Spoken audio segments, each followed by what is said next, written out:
ദില്ലി വിമാനത്താവളത്തിലെ സാങ്കേതിക തകരാർ പരിഹരിച്ചു. വിമാന സർവീസുകൾ സാധാരണ നിലയിലേക്ക്. ATSലെ തകരാറുകൾ പരിഹരിച്ചതായി അധികൃതർ അറിയിച്ചു. വിവരങ്ങളുമായി ഇപ്പോൾ അബ്ദുൾ റഷീദ് ചേരുന്നുണ്ട്. റഷീദ്, ഏതായാലും ഈ തകരാർ പരിഹരിക്കാൻ കഴിഞ്ഞു എന്നുള്ളതാണ് ഏറ്റവും ആശ്വാസകരമായ വാർത്ത. എന്താണ് വിമാനത്താവള അധികൃതർ ഇതുമായി ബന്ധപ്പെട്ട് നൽകുന്നത്? എന്താണ് തകരാർ?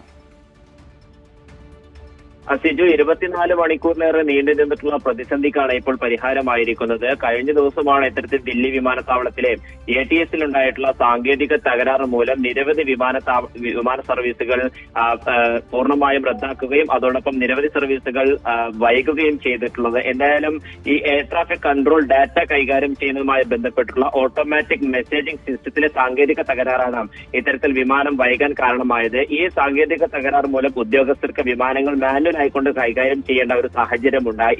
ഇതാണ് ഇത്തരത്തിൽ 800 വിമാന സർവീസുകളെ സാരമായി ബാധിക്കുകയും ചെയ്തിട്ടുള്ളത്. എന്തായാലും നിലവിലെ ഈ പ്രശ്നം ഇപ്പോൾ പരിഹരിച്ചു എന്നുള്ളതാണ് എയർപോർട്ട്. ശരി, അബ്ദുൾ റഷീദാണ് ദില്ലി വിമാനത്താവളവുമായി ബന്ധപ്പെട്ട പ്രശ്നങ്ങൾ പരിഹരിച്ചതിന്റെ വിവരങ്ങൾ പങ്കുവച്ചത്.